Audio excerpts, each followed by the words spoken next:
John 10, 1 to 21.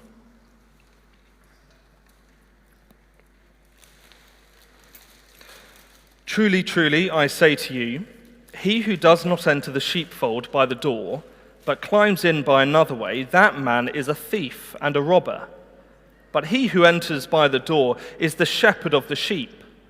To him the gatekeeper opens. The sheep hear his voice, and he calls his own sheep by name and leads them out. When he has brought out all his own, he goes before them, and the sheep follow him, for they know his voice. A stranger they will not follow, but they will flee from him, for they do not know the voice of strangers. This figure of speech Jesus used with them, but they did not understand what he was saying to them. So Jesus again said to them, Truly, truly, I say to you, I am the door of the sheep. All who came before me are thieves and robbers, but the sheep did not listen to them. I am the door.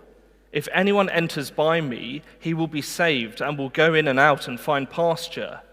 The thief comes only to steal and kill and destroy. I came that they may have life and have it abundantly. I am the good shepherd.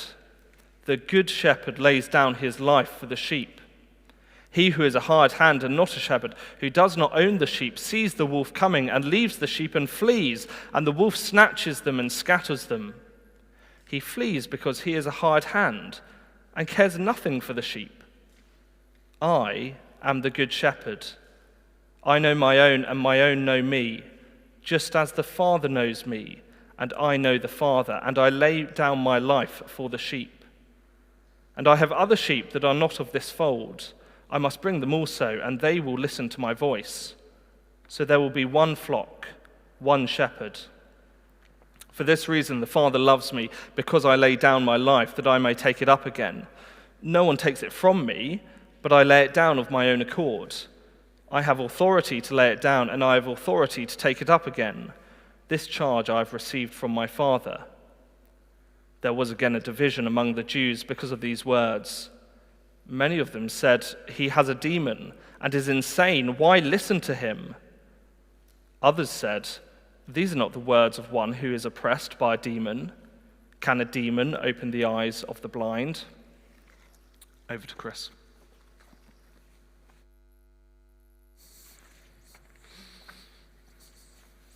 Thanks for joining us as we carry on our series in John's Gospel, Full Life. We've been going through this little section of John now for a few weeks.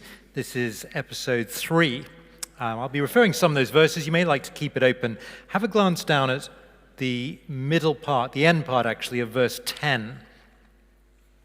I came, says Jesus, that they may have life and to have it abundantly. That's what lies right at the heart of our passage today, an offer of abundant life. I wonder what that immediately makes you think of, the idea of abundant life. I think the NIV talks about life to the full. Synonymous idea. Perhaps that immediately makes your mind wander into areas of career success, happy relationships, better fitness, maybe some levels of fitness.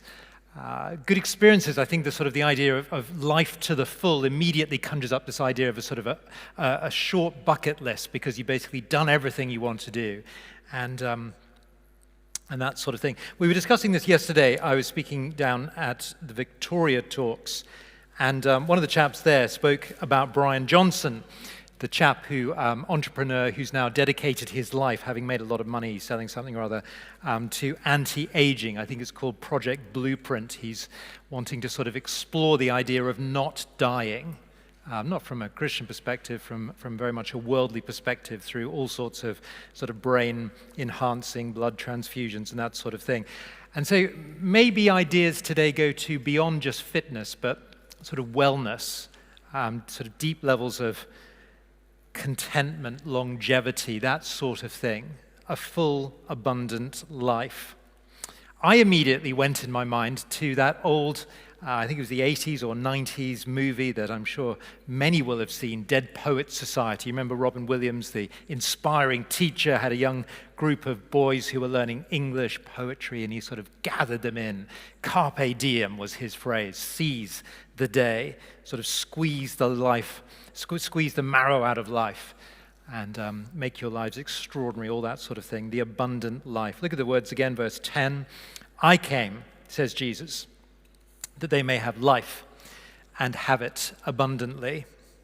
The actual word right at the heart of this, the Greek word periosis, it translates sort of literally to this idea of overflowing. It's a mathematical term. It means too much, a surplus. In other words, Jesus is speaking about a fully satisfying, perfectly rewarding life that's always just there's just too much of it. It's not just going on forever, but it's fully fulfilling in and of itself. That's what Jesus is talking about here. And it goes on forever. So it's life that starts now and continues beyond the grave. One commentator sums it up like this: the life Jesus' true disciples enjoy is not to be construed as more time to fill, merely everlasting life, because I don't think that's massively appealing. A lot of people think, well, if it's just more of this sort of same, no thanks. But instead, it's life at its scarcely imagined best, life to be lived. That's the idea of abundant life. And the abundant life that Jesus offers all hinges in this passage on who we listen to, who we choose to follow. And so to explain this, to try to sort of make it make sense to his original listeners, he uses an analogy about sheep, which would have, of course, been very sort of obvious and a daily sort of metaphor, I guess you could say, in that part of the world 2,000 years ago. Perhaps if Jesus had been born in Canada at a different time, maybe he would have used penguins or caribou to make the point. But here in the Middle East, it's sheep. And I guess that's worth just sort of taking note of, because if you're anything like me, then your understanding of sheep has been conditioned by sort of driving out of London along the M4 corridor and seeing lots of very sort of fat, well-fed sheep in green grass everywhere. And of course, that doesn't really help in terms of the analogy that's going on here. You see, sheep in our country, they don't have to go sort of be taken to find pasture. It's just everywhere they look. They just need to put their head down and munch. 2,000 years ago in the Middle East, sheep farming was very different. The sort of scrub landscape was quite a challenge. Finding pasture was not always that easy. And so a shepherd was put in charge not only of protecting the sheep, but of leading the sheep to good pasture. So a shepherd had a very important sort of 24/7 job. And sheep would therefore get to know the voice of the shepherd. The shepherd would lead the sheep and call them, sometimes by name. So the shepherd represented safety, security, food, rest. And so what Jesus does here in this passage is sets up a contrast. The true shepherd, he knows his sheep, even by name. Look at verse 3. The sheep hear his voice. End of verse 4, the sheep follow him, for they know his voice. So there's the true shepherd. And then on the other hand, there are the rogue shepherds. There are a number of different references to them in the first few verses. Verse 1, the rogue shepherds are described as thieves, robbers. Verse 5, they're described as strangers. And the sheep know the difference. Verse 5, they do not know the voice of the stranger. So Jesus sets up this contrast. It begs the question, why? Well, to show us, very simply, that there are two different voices to listen to in our world. Now remember, the immediate audience, the people to whom Jesus speaks, one of the characters is the guy who was healed of his blindness. You remember, he's born blind, and then in chapter 9, we've been looking at it over the last 2 weeks, Jesus miraculously healed him. And with him are the Pharisees, the religious establishment, the Jews. And it's not hard, as you consider those people, to see why Jesus is saying what he is saying. Because, of course, the religious establishment, the Jews, have immediately turned on the individual who was healed because he had sided with Jesus. And so Jesus is giving a word of explanation about the voices of the day. But as all of this was laid out, they were all a little bit confused. I love verse 6. You can imagine them sort of, look at verse 6, this figure of speech Jesus used with them, but they did not understand what he was saying to them. You can imagine all these sort of religious leaders sort of scratching their heads, looking around at each other. You got any idea what he's saying? No idea. And so Jesus retells the story with a bit of explanation. This is how people get abundant life. You'll see the first point there. Abundant life is offered by Jesus alone. Verse 7. So Jesus said to them again, "Truly, truly, I say to you, I am the door of the sheep. All who came before me are thieves and robbers, but the sheep did not listen to them. I am the door. If anyone enters by me, he will be saved, and will go in and out and find pasture. The thief comes only to steal and kill and destroy. I came that they may have life and have it abundantly." Well, the main idea is quite simple from this, isn't it? Only Jesus gives access to this sheepfold. He is the only legitimate door. Only Jesus, therefore, can give abundant life. And in the analogy, it's a very straightforward analogy at this point. The sheepfold is everything. A secure, a safe place where the sheep can do the one thing they need to do: munch green grass. How does a sheep reach its potential? Safety and a lot of green grass. That's as good as it gets. And you see that in verse 9. They go in and out freely, finding all the pasture they need. Here is a picture in very simple terms of the abundant life from the sheep's perspective. So let's think about the meaning.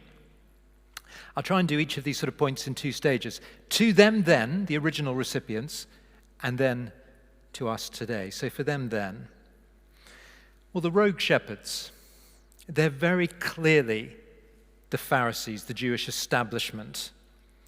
Verse 10, Jesus says, "They have come to steal and kill and destroy." That is a pretty abrasive thing for Jesus to be saying whilst they're standing there present. Especially when you remember, of course, that the very people to whom Jesus is referring here, the Pharisees, the Jewish establishment, their job was to teach the Old Testament scriptures. And the Old Testament scriptures would have been full of pictures of sheep and shepherds. It was a very popular Old Testament analogy.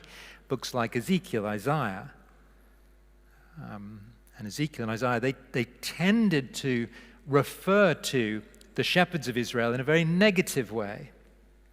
The shepherds were self-serving.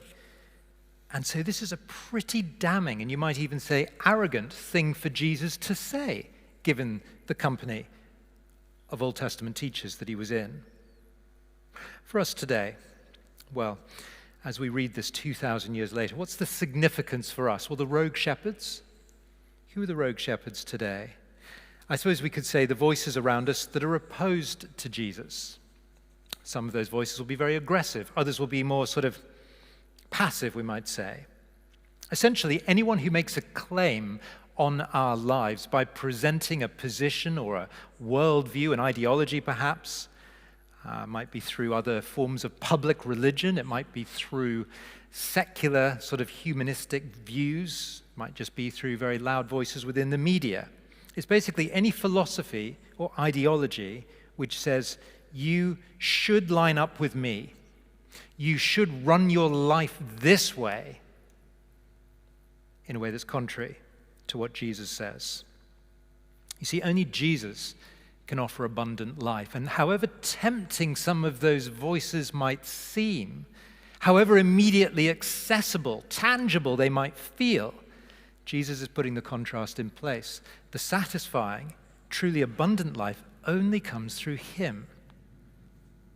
So that's the first point, offered by Jesus alone. Secondly, achieved by Jesus' death. Verse 11, I am the good shepherd. The good shepherd lays down his life for the sheep. He who is a hired hand not a shepherd, who does not own the sheep, sees the wolf coming and leaves the sheep and flees. And the wolf snatches them and scatters them. He flees because he is a hired hand. He cares nothing for the sheep. You see, the good shepherd, by contrast to the rogue shepherds, is committed to his sheep to the point of his own death. And the analogy is stark, isn't it? I mean, consider a group of soldiers and a commanding officer. The grenade is thrown in. Is the commanding officer the type of person that would go and throw himself on the grenade to protect his men, or put his men between the grenade and himself? What does this mean for them, for us, for them? I mean, Jesus is again singling out the Pharisees. Look at verse 12.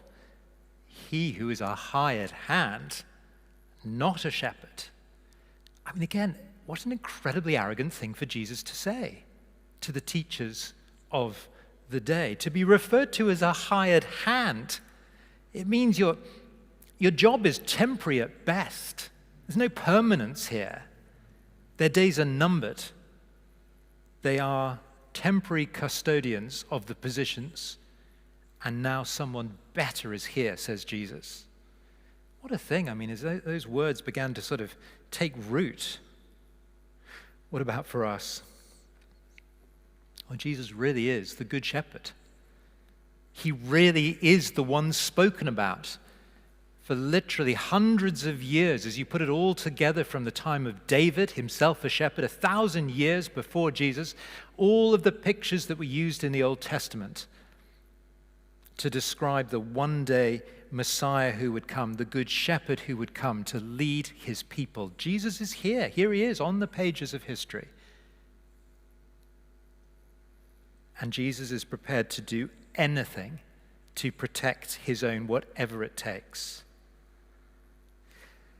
As I've mentioned before, I spent a period of time before I was in ministry living and working in the Middle East. And some of the rural parts of the particular place that I lived had Bedouin people. Bedouin would often keep sheep. And you'd see them there. I was on a journey once in a part of Arabia where we saw a big group of shepherds looking after their sheep. And the shepherds look like they just stepped out of a sort of nativity play that you might see in a primary school. I mean, it really does look like nothing's changed over 2,000 years. Except there's one big difference. Shepherds today, in this part of the world, they don't carry a crook, they carry a rifle to protect the sheep. It's a little bit different to Jesus' day. But of course, the Good Shepherd carries a cross, which changes everything. And that's because the true danger doesn't come from trouble out there, but from trouble which originates in our hearts. Jesus is going to go on to explain in great detail through this next section of John how he came to die for the sins of the world. And what that meant in the end, of course, was other people's sin before God being laid on his shoulders. And he took all of that to the cross. That's how the Good Shepherd protects his sheep, prepared to do anything. And that brings us, thirdly and finally, to the abundant life secured through Jesus' words. Verse 14, I'm the Good Shepherd. I know my own, and my own know me. Just as the Father knows me, and I know the Father, I lay down my life for the sheep. And I have other sheep that are not of this fold, and I must bring them also. And they will listen to my voice. So there will be one flock, one shepherd. Now, Jesus here is explaining the heart of what abundant life actually looks like, what the experience is day to day. And it's all about knowledge of Jesus. Not sort of learning lots of theological facts, being excellent at passing exams on Jesus. Not that. Actually knowing Jesus, like we grow in our understanding and knowledge of somebody that we love. And to help us understand the depth of this, Jesus explains that the quality of the relationship that is on offer has a a parallel perspective. He says, in the same way that the Father and me have an intimate relationship, so you can have the same quality of relationship that I have with the Father with me. In other words, this is an invitation into the most exclusive relational sort of inner circle. We might call it a FOMO-free zone. I mean, this is as good as it gets relationally. I guess anything that we've experienced in this world where you think, oh, that's a really lovely relationship, that's just a little tiny taste of what Jesus is offering here. Security and satisfaction galvanized as we get to know our Creator personally, intimately. This is where abundant life is found. This is the thing that we were created for. This is where satisfaction will be achieved. This is the life of abundance, and it's open to anyone. Application for them then, for us now. For them then. The references to other sheep, not of this fold, makes this offer truly inclusive. Again, what a radical thing for Jesus to say. As he speaks to a very closed Jewish community, he's saying that what he has to offer is for anyone. What about for us today? I think we're left with a really clear outbox from all of this. I mean, the crowds who heard Jesus then, once again, they were divided. Some thought he was absolutely nuts, thought he was insane. But others thought that his words were beginning to make sense, that they were sound, that his actions corroborated the very claims that he was making. And that's when the offer of abundant life begins to get under the skin and make sense. But I think that's the particular challenge for us, and this is the sort of final thought to leave you with, really, as we close this section. Where are we going to put all of our effort? Where are we going to go sort of all in when it comes to life? I remember as I was growing up, very small, my sister and I used to have, I mean, it's back in the 70s, okay? Back in the 70s, my family had a television screen which was this big. It was a black and white TV screen, and my mum and dad used to put the TV literally in a cupboard for about 6 months of the year. But when it was sort of dark and cold, they'd bring out the TV. And I remember my sister and I, we used to watch, one of the shows we used to watch was called, it was just a sort of stupid game show called Let's Make a Deal. I looked it up just to see if I was sort of sane the other day. And you know, they're running, this is as of last week, season 17, episode 87. It's been going for decades, unbelievable. Do not waste your time watching it. Complete waste of time. Very simple premise, though. Contestants sort of compete with questions and whatever, and finally one person wins, and they're shown the prize, a TV. But here's where it's sort of fun. Behind the TV, there's a curtain, and every contestant who then gets to this prize, which is a sort of it's a pretty good prize, something like a TV, they're then given a choice. Do you want to keep what you can see, or do you want to go for the unknown prize behind the curtain?